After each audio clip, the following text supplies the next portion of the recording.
তারানাথ তান্ত্রিক আজকের অডিও গল্পের জগতে এক অবিসংবাদী নাম। প্রতিভা ও কল্পনার জাদুতে লেখক বিভূতিভূষণ বন্দ্যোপাধ্যায় এই চরিত্রকে এমন করে সাজিয়েছিলেন যা চির অমলিন।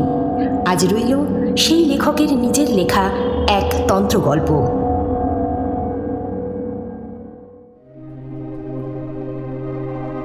সেদিন হাতে কোনো কাজকর্ম ছিল না। সন্ধ্যার পর্বে মাঠ হইতে ফুটবল খেলা দেখিয়া ধর্মতলা দিয়া ফিরিতেছিলাম। মোহনবাগান হারিয়া যাওয়াতে মনও প্রফুল্ল ছিল না। কি আর করি, ধর্মতলার মোড়ের কাছে এই মঠ লেনে, যদিও নম্বরটা মনে নাই, তবে বাড়িটা চিনি। সেই দিন তারানাথ জ্যোতিষীর বাড়িতে গেলাম। তারানাথ একাই ছিল। আমায় বলিল, এসো এসো হে, দেখা নেই বহুকাল, কি ব্যাপার? কিছুক্ষণ গল্পগুজবের পরে উঠিতে যাইতেছি, এমন সময়ে ঘোর বৃষ্টি নামিল। তারানাথ আমায় এ অবস্থায় উঠিতে দিল না। আমি দেখিলাম বৃষ্টি হঠাৎ থামিবে না। তারানাথের বৈঠকখানায় বসিয়া আমরা দুজনে। বৃষ্টির সময় মনে কেমন এক ধরনের নির্জনতার ভাব আসে। বৃষ্টি না থাকিলে মনে হয় শহর শুদ্ধ লোক বুঝি আমার ঘরে আসিয়া ভিড় করিবে। কেহ না আসিলেও মনের ভাব এইরূপ থাকে, কিন্তু বৃষ্টি নামিলে মনে হয় এই বৃষ্টি মাথায় কেহই আসিবে না। সুতরাং আমার ঘরে আমি একা। তারানাথের সঙ্গে বসিয়া সেদিন মনে হইল আমরা দুজনে ছাড়া সারা কলকাতা শহরে যেন কোথাও কোনো লোক নাই। সুতরাং মনের ভাব বদলাইয়া গেল। এদিকে সন্ধ্যাও নামিল। তারানাথের জীবনের অভিজ্ঞতার কাহিনী শুনিবার প্রবৃত্তি জাগিল। ঘোর বৃষ্টিমুখর আষাঢ় সন্ধ্যায় আমরা মোহনবাগানের শোচনীয় পরাজয়, ল্যাংড়া অতিরিক্ত সস্তা হওয়ার ব্যাপার, চৌরঙ্গীর মোড়ে ওবেলার বাস দুর্ঘটনা প্রভৃতি নানারূপ কথা বলিতে বলিতে হঠাৎ কোনো এক সময়ে নারী প্রেমের প্রসঙ্গে আসিয়া পড়িলাম। তারানাথ বেশ বড় জ্যোতিষ ও তান্ত্রিক হইলেও সুখদেব যে নয় বা কোনো কালে ছিল না, এ কথা বেশ ভালো রকমই বুঝি। নারীর সঙ্গে সে যে বহু মেলামেশা করিয়াছে, এ কথা বলাই বাহুল্য। সুতরাং তাহার মুখ হইতে এ বিষয়ে কিছু রসালো অভিজ্ঞতার কথা শুনিব, এরূপ আশা করা আমার পক্ষে স্বাভাবিকই ছিল। কিন্তু তাহার পরিবর্তে সে এ সম্বন্ধে যে অসাধারণ ধরনের অভিজ্ঞতার কাহিনীটি বর্ণনা করিল, তাহার জন্য সত্যিই বলিতেছি, আদৌ আমি প্রস্তুত ছিলাম না। আর একটা কথা, তারানাথকে দেখিয়া বা তার মুখের কথা শুনিয়া আমার মনে হইয়াছিল একটা কি ঘোর দুঃখ মনে সে চাপিয়া রাখিয়াছে। অনেকবার তন্ত্রশাস্ত্রের কথাবার্তা বলিতে গিয়া যেন কি একটা বলি বলি করিয়াও বলে নাই। আজ বুঝিলাম তারানাথের তান্ত্রিক জীবনের অনেক কাহিনী সে আমাদের কাছে কেন কাহারও কাছে বলে নাই। হয়তো সেগুলি ঠিক বলিবার কথাও নহে, কারণ সে কথা বলা তাহার পক্ষে কষ্টকর স্মৃতির পুনরুদ্বোধন করা মাত্র। তাছাড়া আমার মনে হয় লোককে সে যেসব গল্প বলে, সব গল্প বিশ্বাস করানোও শক্ত। বলিলাম, জ্যোতিষমশাই, এ সম্বন্ধে অভিজ্ঞতা নিশ্চয়ই আছে অনেক, কি বলেন? তারানাথ বলিল, অভিজ্ঞতা একটাই আছে, এবং সেটা বড় মারাত্মক রকমের অদ্ভুত। প্রেম কাকে বলে তা বুঝেছিলাম সেইবার, এখন কিন্তু সেটা স্বপ্ন বলে মনে হয়। শোনো তবে। আমি বাধা দিয়া বলিলাম, কোনো ট্রাজিক গল্প বলবেন না। প্রথম প্রেম হলো এক মেয়ের সঙ্গে, সে মারা গেল, এই তো। ও ঢের শুনেছি। তারানাথ হাসিয়া বলিল, ঢের শোনোনি? শোনো, কিন্তু বিশ্বাস যদি না করো তাও আমায় বলবে। এরকম গল্প বানিয়ে বলতে পারলে একজন গল্প লেখক হয়ে যেতুম। দু একজন নিতান্ত অন্তরঙ্গ বন্ধু ছাড়া এ কথা কারো কাছে বলিনি। ঠিক এই সময় বাড়ির ভিতর হইতে তারানাথের বড় মেয়ে চারু ওরফে চারি দুপেয়ালা গরম চা ও দুখানি করিয়া পরোটা ও আলু ভাজা আনিল। চারি 10 বছরের মেয়ে। তারানাথের মতোই গায়ের রং বেশ উজ্জ্বল, মুখ চোখ মন্দ নয়। আমায় বলিল, কাকাবাবু, ড্রেসের কাপড়ের ছবিটা আনবেন না? চারির কাছে কথা দিয়া রাখিয়াছিলাম, ধর্মতলার দোকান হইতে উহার উল বোনার জন্য একটি ছবির ও প্যাটার্নের নকশা কিনিয়া দিব। বলিলাম, এই রে, আজ ফুটবলের ভিড় ছিল, কালই এনে দেব ঠিক। চারি দাঁড়াইয়াছিল। তারানাথ বলিল, যা, তুই দুটো পান নিয়ে আয় দেখি। মেয়ে চলিয়া গেলে আমার দিকে চাহিয়া বলিল, ছেলে পিলের সামনে সেসব গল্প। চাটা খেয়ে নাও, আর পরোটাখানা না না ফেলতে পারবে না। ইয়াং ম্যান তোমরা এখন, খাওয়ার বেলা অমন। ওই বৃষ্টির জলই হাত ধুয়ে ফেলো। চা পানের পরে তারানাথ বলিতে আরম্ভ করিল, বীরভূমের শ্মশানের যে পাগলির অদ্ভুত কাণ্ড, সেবার গল্প করেছিলাম, তার ওখান থেকে তো চলে এলাম সেই কাণ্ডের পরই। তন্ত্রশাস্ত্রের প্রতি আমার একটা অত্যন্ত শ্রদ্ধা হয়ে গেল তারপর থেকে। নিজের চোখে যা দেখলো তা তো আর বিশ্বাস না করে পারি না। এটা সেই মাতু পাগলির কথা থেকেই বুঝেছিলাম। সেই পাগলি আমায় ইন্দ্রজাল দেখিয়েছিল নিম্নতন্ত্রের সাহায্যে, কিন্তু সে তো ব্ল্যাক ম্যাজিক ছাড়া উচ্চতন্ত্রের কথাও বলেছিল। ভাবলাম দেখি না কি আছে এর মধ্যে। গুরু খুঁজতে লাগলাম। খুঁজলে কি হবে, উপথের প্রতীকের দর্শন পাওয়া অত্যন্ত দুর্লভ। এই সময়ে বহু স্থান ঘুরে বেরিয়ে আমার দুটি মূল্যবান অভিজ্ঞতা হলো। প্রথম, ধুনি জ্বালানো সাধুদের মধ্যে 99% জন ব্যবসাদার। ধর্ম জিনিসটা এদের কাছে একটা বেচা কেনার বস্তু। ক্রেতাকে ঠকাবার বিপুল কৌশল ও আয়োজন এদের আয়ত্তাধীনে। আর দ্বিতীয়, সাধারণ মানুষ অত্যন্ত বোকা। এদের ঠকানো খুব সহজ, বিশেষত ধর্মের ব্যাপারে। যাক ওসব কথা। আমি ধুনি জ্বালানো ব্যবসাদার সাধু অনেক দেখলাম, ইন্স্যুরেন্সের দালাল দেখলুম, দেবী ঔষধের মাদুলি বিক্রেতাকে দেখলুম, সাধু বেশি ভিক্ষুককেও দেখলুম। সত্যিকার সাধু একটাও দেখলাম না। এই অবস্থায় বরাকর নদীর ধারে শালবনের মধ্যে একটা ক্ষুদ্র গ্রামের সীমায় এক মন্দিরে একদিন আশ্রয় নিয়েছি। শীতকাল। আমি বনের ডালপালা কুড়িয়ে আগুন করবার জোগাড় করতে যাচ্ছি। এমন সময় একজন শ্যামবর্ণ, রিজু ও দীর্ঘাকৃতি প্রৌঢ় সাধু দেখি একটা পুটুলি বগলে নিয়ে এই মন্দিরে ঢুকছেন। আমি গিয়ে সাষ্টাঙ্গের প্রণাম করল। সাধুটি বেশ মিষ্টিভাষী, বললেন, তুই যে দেখছি বড় ভক্ত, কি চাস এখানে? বাড়ি ছেড়ে দেখছি রাগ করে বেরিয়েছিস। আমি বিনীত প্রতিবাদের সুরে বলতে গেলাম, রাগ নেই বাবাজি, বৈরাগ্য। সাধুজি হেসে বললেন যে কথাটি পাগলিও বলেছিল। হে ছোকরা, সাধু হব বললেই হওয়া যায় না। তোর মধ্যে ভোগের বাসনা এখনো পুরো মাত্রায় রয়েছে। সংসার ধর্ম করকে যা যা। মন্দির থেকে একটু দূরে ছাতিম গাছের তলায় সাধুর পঞ্চমুণ্ডির আসন, 5টি নরমুণ্ড পেতে তৈরি। আর সাধু রাত্রে সেখানে নির্জনে সাধনা করেন, তাও দেখলুম। মনে ভারী শ্রদ্ধা হলো। সংকল্প করলুম এ মহাপুরুষকে ছেড়ে কোথাও যাচ্ছি না এইবার। কিছুদিন লেগে রইলাম তার পিছনে। তার হোমের কাঠ ভেঙে এনে দিই। 3 মাইল দূরের কুসুমবলি বলে একটা গ্রাম থেকে তার চাল ডাল কিনে আনি। গ্রামের সকল লোকের মুখে শুনলুম সাধুটি নাকি বড় একজন তান্ত্রিক। অনেক রকম ক্রিয়াকলাপ তার আছে। তবে পাগলির কাছে যেতে লোকে যেমন আমায় ভয় দেখিয়েছিল, এখানেও তেমনই ভয় দেখালে। বললে, সাধু সন্ন্যাসীদের থেকে সাবধান, ওরা সব পারে, বিপদে পড়ে যাবে। শীঘ্রই ওদের কথার সত্যতা একদিন বুঝলুম। গভীর রাত্রিতে আমার ঘুম ভেঙে গিয়েছে। সেদিন শুক্লপক্ষের রাত্রি, বেশ ছটফটে জ্যোৎস্না। মন্দির থেকে ছাতিম গাছের দিকে চেয়ে দেখি সাধু বাবাজি কার সঙ্গে পঞ্চমুণ্ডির আসনে বসে কথা বলছেন। কৌতূহল হলো, এত রাত্রে কে এলো এই নির্জন নদী তীরের জঙ্গলের মধ্যে? কৌতূহল সামলাতে না পেরে এগিয়ে গেলাম। অল্প দূরে গিয়ে যা দেখলুম তাতে আর এগিয়ে যেতে সংকোচ বোধ হলো এবং সঙ্গে সঙ্গে রীতিমতো আশ্চর্য হয়ে গেলাম। সাধু বাবাজি এত রাত্রে একজন মেয়ে মানুষের সঙ্গে কথা বলছেন। গাছের আড়াল থেকে মেয়ে মানুষটিকে আমি খানিকটা স্পষ্ট আবার খানিকটা অস্পষ্টভাবে দেখে আমার মনে হলো মেয়েটি যুবতী এবং পরমা সুন্দরী।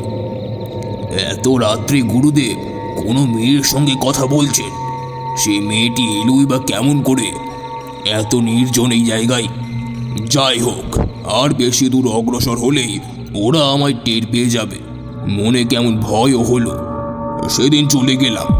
তারপর দিন রাত্রে আমি ঘুমুলুম না। গভীর রাত্রে উঠে পা টিপে টিপে বাইরে গিয়ে গাছের আড়াল থেকে উঁকি মেরে দেখি কাল রাতে সে মানুষটি আজও এসেছে। ভোর হওয়ার কিছু আগে পর্যন্ত আমি সেদিন আড়ালে দাঁড়িয়ে রইলাম। দিন ফর্সা হওয়ার লক্ষণ হচ্ছে দেখে আর সাহস হলো না। মন্দিরে গিয়ে নিজের বিছানায় শুয়ে ঘুমিয়ে পড়লাম। পরদিন রাত্রেও আবার অবিকল তাই। একদিন আর একটি জিনিস লক্ষ্য করলাম, যে মেয়ে মানুষটির সঙ্গে কথা হচ্ছে তার পরনের বস্ত্রাদি বড় অদ্ভুত ধরনের। সে যেন কোনো দেশের বস্ত্র পরেছে। সেটা না শাড়ি, না ঘাগরা, না জাপানি কিমোনো, না মেয়েদের গ্রাউন্ড। অজানা যদিও ভারী চমৎকার মানিয়েছেও বটে। সেদিন আরও একটা কথা আমার মনে হলো, মেয়ে মানুষটি যেই হোক, সে জানে আমি রোজ গাছের আড়ালে দাঁড়িয়ে দাঁড়িয়ে ওর দিকে চেয়ে থাকি। কি করে আমার এই কথা মনে হলো তা আমি বলতে পারবো না, কিন্তু এই কথা আবজাভাবে আমার মনের মধ্যে উদয় হওয়ার সঙ্গে সঙ্গে মনে কেমন একটু ভয়ও হলো। সরে পড়ি বাবা, দরকার কি আমার এসবের মধ্যে থেকে। কিন্তু পরদিন রাত্রে এক সময় আর শুয়ে থাকতে পারলাম না, নিশ্চিন্ত মনে উঠে যেতেই হলো।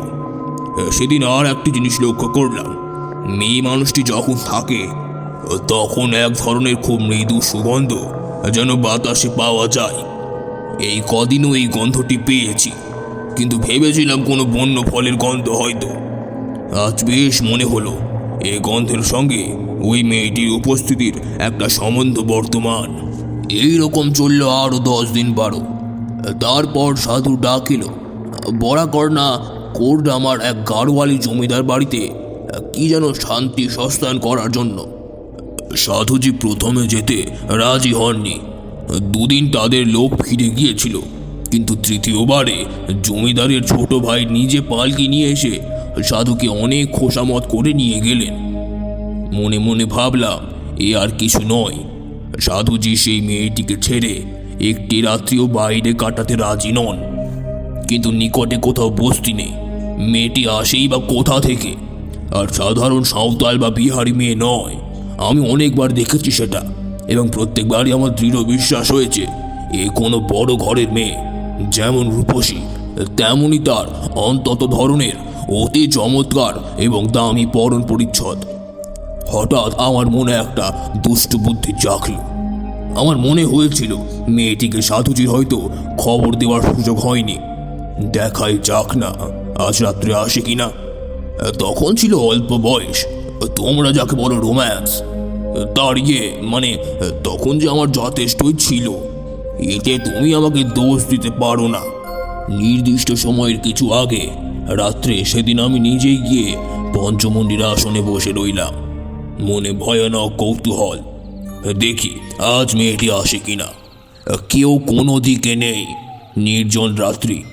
মনে একটু ভয়ও হলো, এই ধরনের কাজ কখনো করিনি, কোনো হাঙ্গামায় আবার পড়ে না যায়। তখন আমি অপরিণত বুদ্ধি, নির্বোধ যুবক মাত্র। তখন ঘুণাক্ষরেও যদি জানতাম অজ্ঞাতসারে কি ব্যাপারে সম্মুখীন হতে চলেছি, তবে কি আর ছাতিম তলায় একা পঞ্চমন্ডির আসনে বসতে যায়? তার নয়, ও আমার অদৃষ্টের লিপি। সে রাত্রির জের আমার জীবনে আজও মেটেনি। আমার মনের শান্তি চিরদিনের জন্য হারানোর সূত্রপাতটি ঘটেছিল সেই কাল রাত্রিতে। তাকে আর তখন বুঝেছিলাম, বুঝলে হয়তো সাবধান হতাম। যাক ওসব কথা, এখন বরং যা ঘটেছিল তাই বলি। রাত ক্রমে গভীর হলো। পূব দিকের গাছপালার আড়াল থেকে চাঁদ উঠতে লাগলো একটু একটু করে। আমার ডাইনেই বরাকর নদী, 2 পাড়ই শিলাখণ্ড ছড়ানো, তার উপর জ্যোৎস্না এসে পড়ল।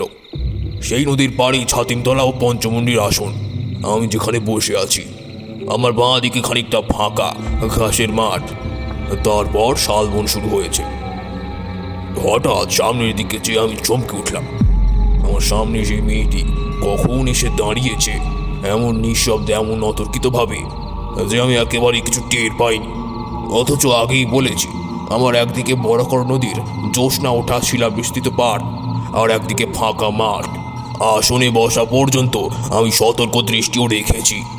নদীর দিক থেকে আমার কাছে কারো আসা সম্ভব নয়, মাঠের দিক থেকে কেউ এলে আমার দৃষ্টি এড়ানোর কথা নয়। মেয়েটি যেখানে দাঁড়িয়ে, সেখানে আধ সেকেন্ড আগেও কেউ ছিল না আমি জানি। আধ সেকেন্ড পরই সেখানে জলজ্যান্ত একটি রূপসী মেয়ের আবির্ভাব আমার কাছে সম্পূর্ণ ইন্দ্রজালের মতো ঠেকলো বলেই আমি চমকে উঠলাম।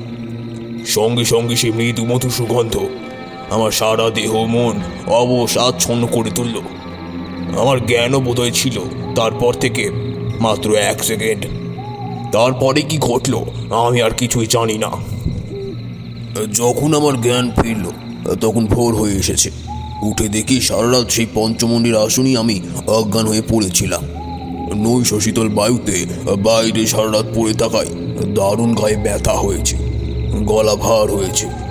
উঠে ধীরে ধীরে মন্দিরে চলে এলাম। এসে আবার শুয়ে পড়লাম। আমার মনে হলো আমার জ্বর হবে, শরীর এতই খারাপ। পরদিন সারাদিন কিছু না খেয়ে শুয়ে রইলাম। আর কেবলই কাল রাত্রের কথাটা ভাবি। মেয়েটি কে, কি করে অমন নিঃশব্দে অতর্কিতে ওখানে এলো? এ তো একেবারে অসম্ভব।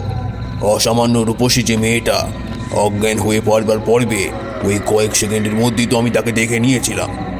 আমি অজ্ঞান হয়ে পড়লাম বা কেন, এরও তো কোনো যুক্তিসঙ্গত কারণ খুঁজে পেলাম না। অথচ সেই কথা নিয়ে মনের মধ্যে তোলাপাড়া করা ছাড়াও সারাদিন আমার ঘুচল না। বিকেলের দিকে সাধু বাবাজি জমিদার বাড়ি থেকে ফিরলেন। আমার জন্য লাড্ডু, কচুরি এবং একটা মোটা সুতির চাদর এনেছেন। তার নিজের জন্য জমিদার বাড়ি থেকে ভালো একখানা পশমি আলয়ন দিয়েছে। আমায় বললেন, শুয়ে কেন? ওঠো ওঠো ওঠো, জিনিসগুলো রেখে দাও। অতি কষ্টে উঠে সাধুর হাত থেকে পুঁটুলিটা নিলাম। তিনি আমার দিকে চেয়ে বললেন, কি হয়েছে? অসুখ বিসুখ নাকি? আমি কিছু জবাব দিলাম না। সাধু স্নান করতে গেলেন এবং এসে জমিদার বাড়ির কাণ্ড কীরকম তারই সব বিস্তারে বর্ণনা করতে লাগলেন। আমায় বললেন, তোমার কি হয়েছে বলো তো? হ্যাঁ, অমন মন মরা ভাব কেন? বাড়ির জন্য মন কেমন করছে বুঝি? বলেছি তো বাবা, তোমরা ছেলে ছোকরা এ পথে কি নামলেই নামা যায় রে বাপু? হ্যাঁ, বড় বড় কঠিন কাজ। সেই রাত্রে আমার খুব জ্বর এলো। কতদিন ঠিক জানি না, অজ্ঞান অচৈতন্য রইলাম। জ্ঞান হলেই দেখতাম সাধু শিয়রে বসে আছেন। বোধহয় তারই সেবা যত্নে এবং দয়ার সেবার ক্রমে সেরে উঠলাম। সেরে উঠে একদিন গাছতলায় বসেছি দুপুরের পরে। সাধু বললেন, ছেলে ছোকরা কিনা কি কাণ্ডটা ভাঙিয়ে বসেছিলে বাপ? হ্যাঁ, এবার তো বাঁচতে না, অতি কষ্টে বাঁচাতে হয়েছে। আচ্ছা বাবু, ওই পঞ্চমুণ্ডির আসনে কি জন্য গিয়েছিলে সেদিন রাতে? হ্যাঁ, আমি তো অবাক। কি করে জানলেন ইনি? আমি তো কোনো কথাই বলিনি। হঠাৎ আমার সন্দেহ হলো, সেই মেয়েটির সঙ্গে নিশ্চয়ই সাধু ফিরে এসে দেখা হয়েছে। সেই নিশ্চয়ই বলেছে। আমাকে চুপ করে থাকতে দেখে বললেন, আরে বাপু, কতটুকুই বা তোমরা বোঝো আর কতটুকুই বা তোমরা জানো? তোমাদের তোমাদের দেখে দয়া হয়। ভয় ভয় বললাম, আপনি জানলেন কি করে? সাধু হেসে বললেন, আরে পাগল, তুমিই তো জ্বরের ঘোরে বলেছিলে ওই সব কথা। হ্যাঁ, নইলে আমি জানবো কি করে? যাক, প্রাণে বেঁচে গিয়েছ এই ঢের। আর কখনো অমন পাগলামি করতে যেও না। আমি চুপ করে রইলাম। তাহলে আমি বিকালের ঘরে সব ফাঁস করে দিয়েছি। সেই দিন মনে মনে সংকল্প করলাম, 2-1 দিনের মধ্যেই এখান থেকে চলে যাব, শরীরটা একটু সুস্থ হয়ে উঠলে। কিন্তু আমার ভাগ্যলিপি অন্যরকম। সাধু বাবাজিকে তার পরদিন পাহাড়ি বিচ্ছুতে কামড়ালো। তিনি তো যন্ত্রণায় অজ্ঞান হয়ে গেলেন। আমি 5 মাইল দূরবর্তী মেহিচাম থেকে ডাক্তার ডেকে আনি। তার সেবা করি, দিন রাত জেগে জেগে। 3 দিন পরে তাকে সারিয়ে তুলি। 10 দশেক পরে আমি একদিন বললাম, সাধুজি, আমি আজ চলে যেতে চাই। সাধু বিস্মিত হয়ে বললেন, চলে যাবে? কোথায়? এখানে থেকেই বা কি হবে? আমার তো কিচ্ছু হচ্ছে না। নিচে বসে থাকা আর মন্দিরের প্রসাদে ভাগ বসানো, 2টি পেটের ভাতের লোভে আমি তো এখানে বসে নেই। সাধুজি চুপ করে গেলেন। তখন কোনো কথা বললেন না। সন্ধ্যার কিছু আগে আমায় ডেকে তিনি কাছে বসালেন। বললেন, ভেবেছিলাম এ পথে নামাবো না তোমায়, কিন্তু তুমি খুব দুঃখিত হয়ে চলে যাচ্ছ, সেটা বড় কষ্টের বিষয় হবে আমার পক্ষে। তুমি আমার যথেষ্ট উপকার করেছ, নিজের ছেলের মতন সেবা করেছ। তোমাকে তোমাকে আমি কিছু দিতে চাই। একটা কথা তার আগে বলি, তোমার সাহস আছে তো সে কথা শুনবার? বললুম, আগে হ্যাঁ, এর আগেও আমি বীরভূমের এক শ্মশানে তন্ত্র সাধনা করেছি। তারপর আমি সেই শ্মশানের পাগলি ও তার অদ্ভুত ক্রিয়াকলাপের কথা বললাম। এতদিন পরে আজ সাধককে পাগলির কথা বললাম।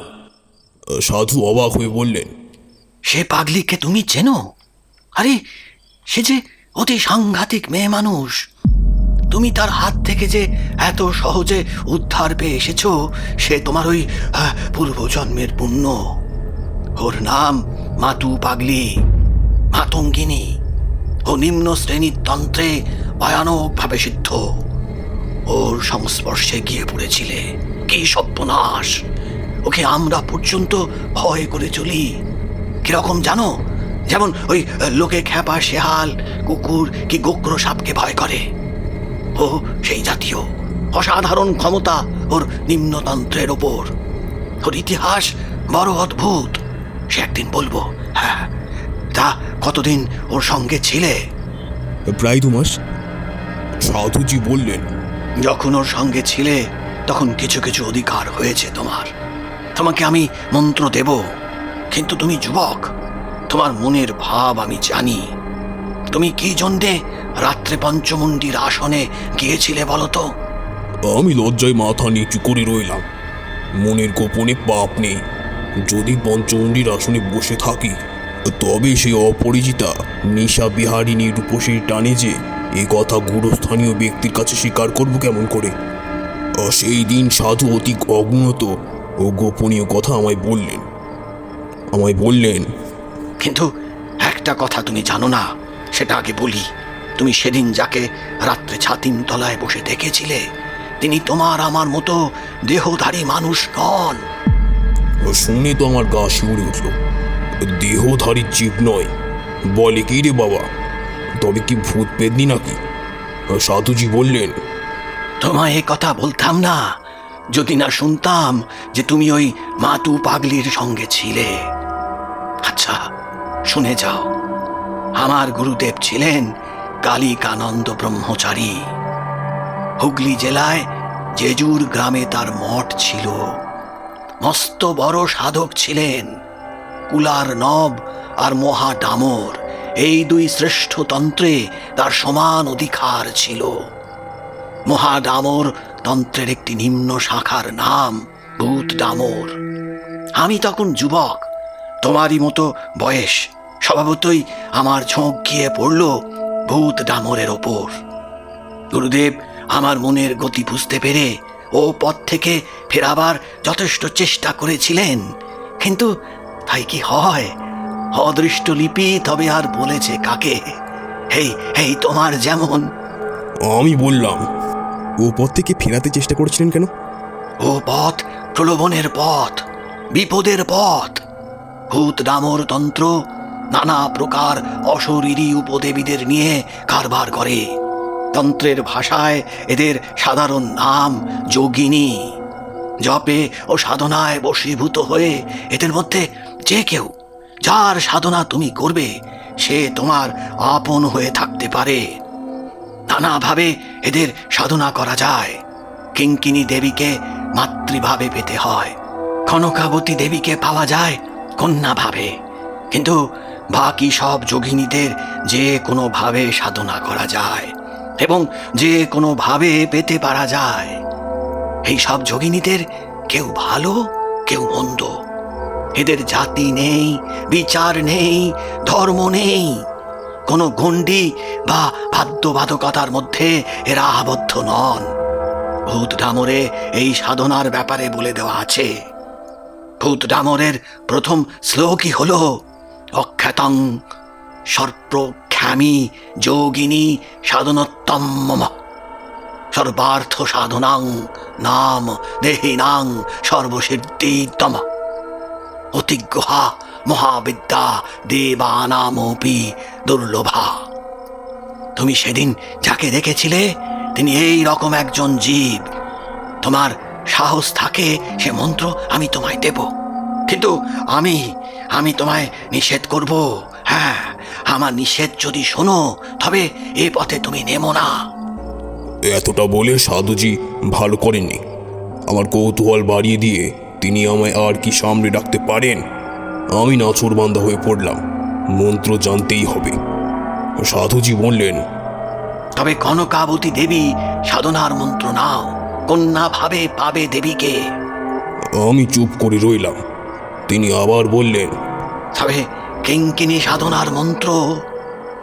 আহ, কি বিপদেই পড়েছি বড় সাধুটাকে নিয়ে। অন্য যোগিনীদের দেখতে দোষ কি?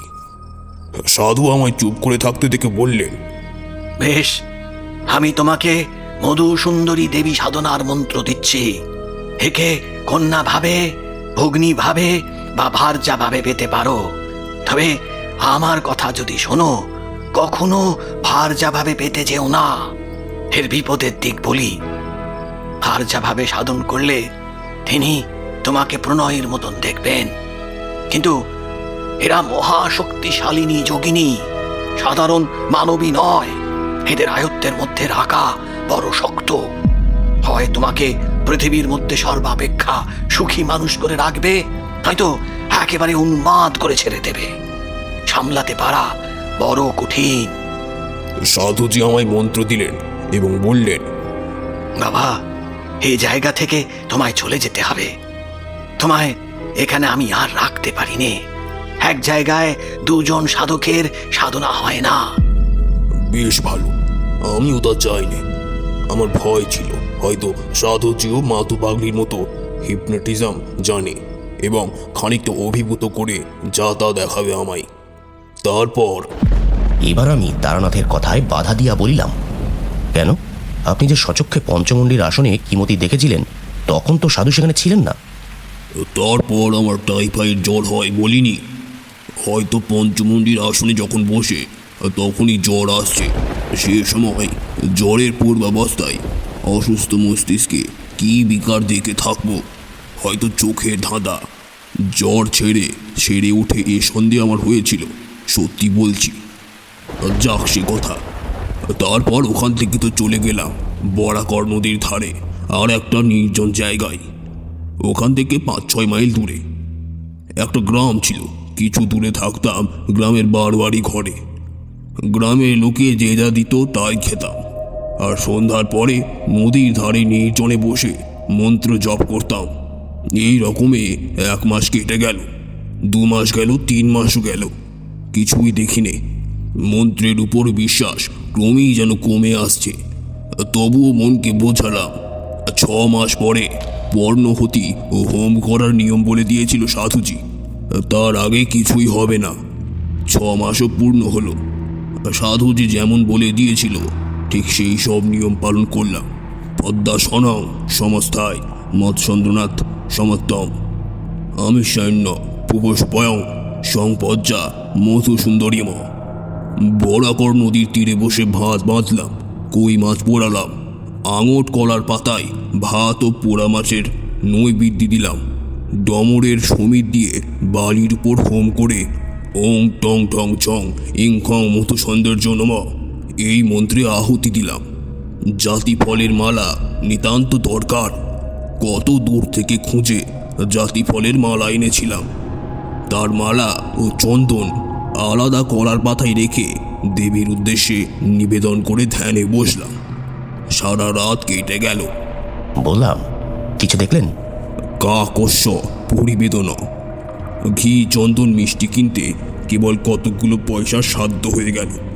ধ্যান জপ হোমে কিছুই ফল ফলল না। রাগ করে টান মেরে সব নৈবেদ্য ফেলে দিলাম নদীর জলে। ব্যাটা সাধু বিষম ঠকিয়েছে। কোনো ব্যাটার কোনো ক্ষমতা নেই। যেমন মাতু পাগলি তেমনই সাধু। তন্ত্র সব বাজে, খানিকটা হিপনোটিজম জানে। তার বলে মূর্খ গ্রাম্য লোককে ঠকিয়ে খায়। এসব ভাবি বটে, জবটা কিন্তু ছাড়তে পারিনি। অভ্যেস মতো করিয়েই যায়। ওটা যেন একটা বদ অভ্যেসে দাঁড়িয়ে গিয়েছিল। এভাবে আরও মাস 4-5 কেটে গেল। একদিন সন্ধ্যার পরেই, রাত তখন হয়েছে সবে 1/2 ঘন্টাও হয়নি, আমি একটা গাছের তলায় বসে জব করছি। অন্ধকার হলেও খুব ঘন হয়নি। তখন হঠাৎ তীব্র কস্তুরীর গন্ধ অনুভব করলাম বাতাসে। বেশ মন দিয়ে শুনে যাও, এক বর্ণ মিথ্যে বলিনি। যা যা হলো একটার পর আর একটা বলছি, মন দিয়ে শোনো। কস্তুরীর গন্ধটা যখন সেকেন্ড 4-5 পেয়েছি, তখন আমার সেদিকে মন গেল। ভাবলাম এই দেখছি অবিকল কস্তুরীর গন্ধ। বাহ, পাহাড় জঙ্গলে কত সুন্দর অজানা বনফলি আছে। তারপরই আমার মনে হলো আমার পেছনে, অর্থাৎ যে গাছটার তলায় বসেছিলাম তার গুঁড়ির আড়ালে কে একজন এসে দাঁড়িয়েছে। আমি পেছন থেকে দেখতে পাচ্ছি না বটে, কিন্তু অনেক সময় লোকের উপস্থিতি চোখে না দেখেও এভাবে ধরা যায়। আমার সমস্ত ইন্দ্রিয় তখন যেন অতিমাত্রায় সজাগ ও সতর্ক হয়ে উঠেছে। বাতাস যেন বন্ধ হয়ে গেল। সমস্ত শরীর দিয়ে যেন গরম আগুনের হলকা বেরোচ্ছে মনে হলো। আবার অজ্ঞান হয়ে যাব নাকি ভয় হলো মনে। ঠিক সেই সময় আমার সামনে দেখলাম একটা মেয়ে দাঁড়িয়ে রয়েছে। আধ সেকেন্ড আগেও তিনি সেখানে ছিলেন না। আর ঠিক সেই পঞ্চমন্দিরের আসনে বসা রাত্রের সেই অভিজ্ঞতার পুনরাবৃত্তি। কিন্তু এবার মনে মনে দৃঢ় সংকল্প করলাম জ্ঞান হারাবো না কখনোই। মেয়েটি দেখি এক দৃষ্টি আমার দিকে চেয়ে রয়েছে। জিজ্ঞাসা করিলাম, নিজের চোখে এমনি এক মহিলাকে দেখলেন আপনি? আমার কথার মধ্যে হয়তো একটা অবিশ্বাসের গন্ধ পেয়ে তারানাথ উগ্র প্রতিবাদের সুরে বলিল, নিজের চোখে, সুস্থ শরীরে, বিশ্বাস করো না করো সে আলাদা কথা, কিন্তু যা দেখেছি তাকে মিথ্যে বলতে পারবো না। কিরকম দেখলেন? কেমন চেহারা? ভারী রূপসী যদি বলি কিছুই বলা হলো না। মধুসুন্দরী দেবীর ধ্যানে আছে। উদ্যাত ভানু প্রতিকিসা, বিদ্যুৎ পুঞ্জনিবাসতী, নীলাম্বর পরিধানা, মধুবিহবলোচনা, নানান লঙ্কা সুভট্টা, কস্তুরী গন্ধমোদিত, কোমলিঙ্গাংশের মুখেওয়া, পিনন্ত তুঙ্গ বয়াধরাম, অবিকল সেই মূর্তি। তখন বুঝলাম দেবদেবীর ধ্যান মন গড়া কথা নয়। সাধুকে প্রত্যক্ষ করলে এমন বর্ণনা দেওয়া যায় না। আপনি কোনো কথা বললেন? কথা? আমার চেতনা তখন লোপ পাবার মতো হয়েছে। তো কথা বলছি, পাগল তুমি? সে তেজ সহ্য করা আমার কর্ম। সাধারণ মানবীর মতো তার কোনো জায়গায় নয়। ওই যে বলেছি মদবিহবলোচনা, ওরে বাবা, সে কি চোখের কি ভাব! ত্রিভুবন জয় হলো সে চোখের চাউনিতে। আমি অধীর হইয়া বলিলাম, আরে বর্ণনা রাখুন, কি কথা হলো সেটা বলুন। কথাবার্তা যা হয়েছিল সব বলার দরকার নেই। মোটের উপর সেই থেকে মধুসুন্দরী দেবী প্রতি রাত্রে আমায় দেখা দিতেন। নদী তীরের সেই নির্জন জায়গায় তাকে চেয়েছিলাম প্রিয়া রূপে। বলাই বাহুল্য, সাধুর কথা কে শোনে? তখন শীতকাল, বরাকর নদীর জল কম হয়েছে অনেক। জলের ধারে জলজ লিলি গাছ শুকিয়ে হলদে হয়ে এসেছে। আগে যেখানে ছিল জল সেখানে বালির ওপর অভ্রকণা জ্যোৎস্না রাত্রে চকচক করে। বরাকর নদীর দুপারের শালবন পাতা ঝরিয়ে দিচ্ছে। আকাশ রোজ নীল। রাত্রি শুক্লপক্ষের জ্যোৎস্নার বড় মনোরম শোভা।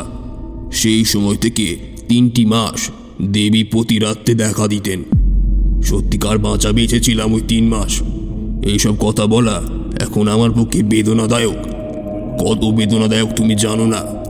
আমার জীবনের যা সর্বশ্রেষ্ঠ আনন্দ পেয়েছিলাম ওই 3 মাসে, ওই 3 মাসেই। দেবী বটে, মানুষের সাধ্য নেই অমন ভালোবাসা, অমন নিবিড় বন্ধুত্ব দান করা।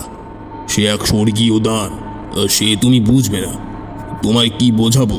তুমি আমায় অবিশ্বাস করবে, মিথ্যেবাদী না হয় পাগল ভাববে।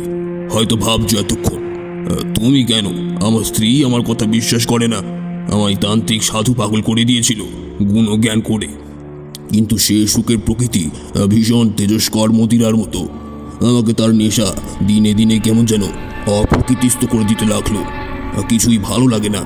কেবল মনে হয় কখন সন্ধ্যা নামবে বরাকর নদীর শালবনে, কখন দেবী মধুসুন্দরী দেবী নায়িকার মতো করে আসবে। সারা রাত কোথা দিয়ে কেটে যাবে স্বপ্নের মতো, নেশার ঘোরের মতো। আকাশ নক্ষত্র দিক বিদিকের জ্ঞান লন্ত হয়ে যাবে। কয়েক প্রহরের জন্য সময় ক্ষীর হয়ে, নিশচয় হয়ে, ঋণর মতো অচল হয়ে থেমে থাকবে বরাকর নদী তীরের বন প্রাঙ্গণে। একদিন ঘটল বিপদ। একটি সাঁওতালি মেয়ে রোজ নদীর ঘাটে জল নিতে আসে। সুঠাম তার দেহের গঠন, নিকটের বস্তিতে তার বাড়ি। অনেকদিন আগে তাকে দেখেছি, সেও আমায় দেখেছে। সেদিন সে জল নিয়ে ফিরে যাচ্ছে। আমায় তাদের বাঁকা বাংলায় বললে, ছেলে হয়ে হয়ে মরে যায়, তার মাদুলি আছে তোমার কাছে সাধু বাবা? এমনভাবে করুণ সুরে বললে আমার মনে দয়া হলো। মাদুলি দিতে জানি না এ কথা বলিনি, তবে তার সঙ্গে কিছুক্ষণ গল্প করেছিলাম। তারপর সে চলে গেল। মধুসুন্দরী দেবীকে সেদিন দেখলুম অন্য মতিতে। কি ভ্রুকুটি কুটিল দৃষ্টি, কি ভীষণ মুখের ভাব! সে মুখের ভাব তুমি কল্পনাও করতে পারবে না। চণ্ডিকা দেবীর রোষকটাক্ষে যেমন লোলজিহ বা করালিনী প্রচণ্ডা কালো ভৈরবী মূর্তির সৃষ্টি হয়েছিল, এও যেন ঠিক তাই। সেদিন বুঝলুম আমি যার সঙ্গে মেলামেশা করি সে মানুষ নয়, মানুষের পর্যায়ে সে পড়ে না। মানবী রাগ যতই করুক সে পিশাচি হয় না, মানবী থেকে যায়। ভীষণ পুঁতিগন্ধে সেদিন শালবন ভরে গেল। প্রতিদিনের মতো কস্তুরীর সুবাস কোথায় গেল মিশিয়ে। তারপর এলেন মধুসুন্দরী দেবী। দেখেই মনে হলো এরা দেবীও বটে, বিদেহী পিশাচিও বটে। এদের ধর্ম নেই, সব পারে এরা। যে হাতে নায়িকার মতো ফুলের মালা গাঁথে সেই হাতেই বিনা দ্বিধায় বিনা অনুশোচনায় নিমেষে ধ্বংস করতে এরা অভ্যস্ত। আমার ভীষণ ভয় হলো। পিশাচি মধুসুন্দরী তা বুঝে বললে, ভয় কিসের? আমি বললুম, ভয় কই, তুমি রাগ করেছো কেন? খল খল অট্টহাসে নির্জন অন্ধকারে ভরে গেল। আমি শিউরে উঠলাম। পিশাচি বললে, সব চিনতে পারবে? অন্ধকার রাত্রে সাঁওতালদের কোনো বইয়ের সব তোমার সামনে দিয়ে যদি জলে ভেসে যায়, চিনতে পারবে? তুমি না যদি চিনতে পারো, দুটি সবে জড়াজড়ি করে ভেসে থাকলে অন্য লোকে সকালে নিশ্চয়ই চিনবে। হাত জোর করে বললুম, দেবী তোমায় ভালোবাসি, ও মতি আমায় দেখিও না, আমায় মারও ক্ষতি নেই, কিন্তু অন্য কোনো নিরপরাধিনী স্ত্রী লোকের প্রাণ কেন নেবে? দয়া করো। বহু চেষ্টায় প্রসন্ন করলাম। তখন আবার যে দেবী সে দেবী বললেন, সেই সাঁওতালের মেয়ের মতিতে আমায় দেখতে চাও? সেই মতিতে এক্ষুনি দেখা দেব। বলতে বলতে সেই সাঁওতালদের মেয়েটি আমার সামনে দাঁড়িয়ে, বরং আরও নিটল গরম শরীরের, মুখের ভাব আরও কমনীয়। বললুম, ও চাই না তোমার মতি দেখাও দেবী। সেই রাত্রি থেকে বুঝলুম কাল সাপ নিয়ে খেলা করছি আমি। গুরুদেব বারণ করেছিলেন এই জন্যেই, হয়তো একদিন মরব এর হাতেই। সাপুরে সাপ খেলাই মন্ত্রে, আবার বেকায়দায় পড়লে সাপের ছবলই মরে। এভাবে বেশি দিন কিন্তু ছিল না। কিছুদিন পরে পিশাচি মতি ভুলে গেলাম দেবীর অনুপম প্রেমে ও মধুর ব্যবহারে। তাতেও বুঝলুম এ সাধারণ মানবী নয়, অমানসিক ধরনের এদের মন। মানুষের বিবর্তনের জীবেরা নয়, হয় তার উপরে নয় তার নিচে। একদিন দেবী আমায় বললেন, আর কিছুক্ষণ যাক, তোমায় বহর নিয়ে যাব। কোথায়? সে বলবো না এখন। কত দূরে? কোন দিকে? এত দূরে, এমন দিকে যা তুমি ধারণা করতে পারবে না। তবে তোমার ভাগ্যে আছে কি তা? সব ভুলে গেলাম আবার। পিশাচিনী মধুসুন্দরী তখন কোথায় মিলিয়ে গেছে আমার সামনে হাস্যলাস্যময়ী যৌবন চঞ্চলা মঞ্চ স্বভাব্য অপরূপ রূপসী এক তরুণ নারী দেবীই বটে। আমি আবার কিসের নেশায় অভিভূত হয়ে পড়লাম, মাথার ঠিক রইল না। একদিন বললেন, বিপদ আসছে তোমার, তৈরি হও। কি বিপদ? তা বলবো না। প্রাণ সংশয় বিপদ? তা বলবো না। তুমি অভয় দিলে বিপদ কিসের? আমি ঠেকাতে পারবো না, কেউ ঠেকাতে পারবে না। যা আসছে তা আসবেই। কথা খাটে শিগগির, খুব বেশি দেরি হয়নি। 3 মাস পরে আমার বাড়ি থেকে লোকজন সন্ধানে সন্ধানে সেখানে গিয়ে হাজির। গ্রামের লোক তাদের বলেছে কি একজন পাগল, বোধহয় বাঙালি হবে, অল্প বয়সে বরাকর নদীর ধারে শালবনে সন্ধেবেলা বসে থাকে আর আপন মনে বিড়বিড় করে বকে। আমার এই অবস্থায় গায়ের অনেকেই দেখেছে। তাই শুনে বাড়ির লোক আমায় গিয়ে খুঁজে বার করলে। ছেঁড়া ময়লা কাপড় পরনে, মাথায় জট, গায়ে খড়ি উঠছে। এই অবস্থায় নাকি আমায় ধরে, বাড়ি ধরে আনবার জন্যে টানাটানি। আমি কিছুতেই আসবো না, ওরাও ছাড়বে না। আমার তখন সত্যিই জ্ঞান নেই, সত্যি আমি ক্ষিপ্ত, উন্মাদ। ওরা হয়তো আমায় আনতে পারতো না, কিন্তু যে দেবীকে পেয়েছিলাম প্রণয়নী রূপে তিনি নিরুৎসাহ করলেন। কিরকম? ওরা ধরে নিয়ে গিয়ে নিকটবর্তী গ্রামের একটা গোয়াল ঘরে আমায় বেঁধে রেখেছিল। গভীর রাত্রে বাঁধন ছিঁড়ে ওদের হাত থেকে লুকিয়ে পালিয়ে সেই একটি রাত মধুসুন্দরী দেবীর সঙ্গে দেখা করেছিলাম। দেবীকে বললাম, আমি এই নদী তীরের তীর্থস্থান ছেড়ে কোথাও যাব না। তিনি নিষ্ঠুর হাসি হেসে বললেন, যেতে হবে, এই আমার অদৃষ্ট লিপি। অদৃষ্টের বিরুদ্ধে তিনি অত বড় শক্তিশালিনী যোগিনী হয়েও যেতে পারেন না। তিনি জানেন এই রাতের পরে জীবনে তার সঙ্গে আর কখনো দেখা হবে না। আগে থেকে বলে তৈরি করে রাখতে চেয়েছিলেন এই জন্যে। দেবী ত্রিকালজ্ঞা তাকে জিজ্ঞেস করিনি কি করে তিনি এই কথা জানলেন। হলো তাই, বাড়ি আসার পরে সবাই বললে কে কি খাইয়ে পাগল করে দিয়েছে। দিন কত উন্মাদের চিকিৎসা চলল। বছরখানেক পরে আমার বিয়ে দেওয়া হলো। সেই থেকেই আমি সংসারী। আমি জিজ্ঞাসা করিলাম, আর কখনো মন্ত্রজপ করে তাকে আহ্বান করেননি কেন? বাপরে, এ কি ছেলে খেলা! মারা যাব শেষে অন্য নারী জীবনে এলে তিনি দেখা দেবেন, সে চেষ্টা কখনো করিনি। সে কতকাল হয়ে গেল, সে কি আজকের কথা? আচ্ছা, এখন আর তাকে দেখতে ইচ্ছে হয় না? বৃদ্ধ তারানাথ উৎসাহে উত্তেজনায় বালিশে বুক দিয়া খাড়া হইয়া উঠিয়া বসিয়া বলিল, ইচ্ছে হয় না কে বলেছে? বলুন তো, ওই 3 মাসই বেঁচেছিলাম। দেবী এসেছিলেন মানসী হয়ে।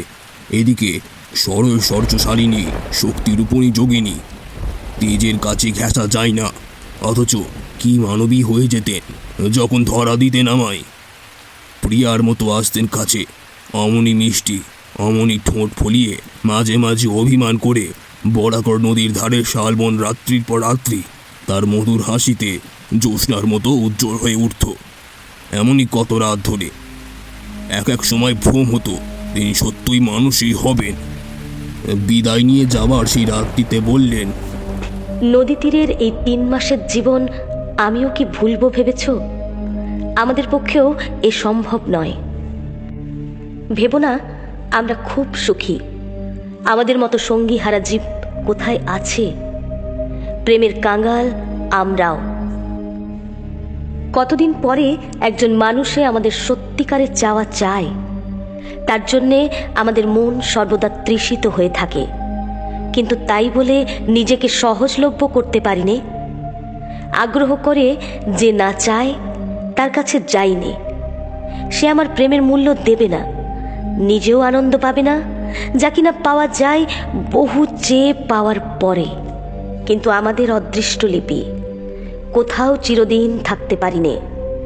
কি না কি ঘটে যায়, ছেড়ে চলে যেতে হয় অনিচ্ছা সত্ত্বেও।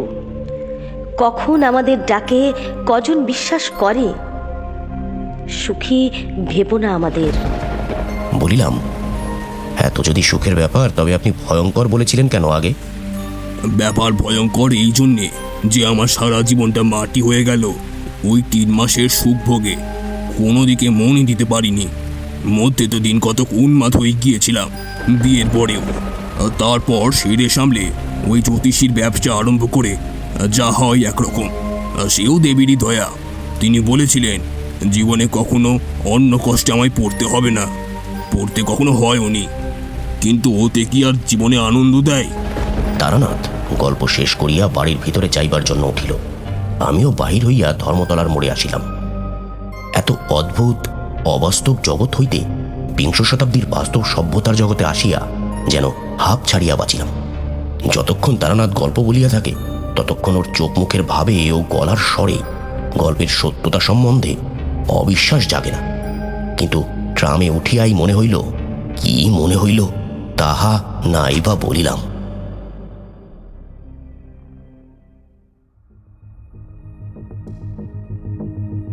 মধুসুন্দরী দেবী কি কাল্পনিক? এই প্রশ্ন ওঠা স্বাভাবিক, কিন্তু সব জিজ্ঞাসার কি উত্তর হয়? তাই সে চরিত্র শুধুই কাল্পনিক কিনা এ প্রশ্নের উত্তর খোঁজা নিরর্থক। বরং এমন এক গল্পের অনুভব থেকে যাক হৃদয় জুড়ে। এমনই ভালো লাগার গল্প শুনতে হলে সঙ্গে থাকবেন।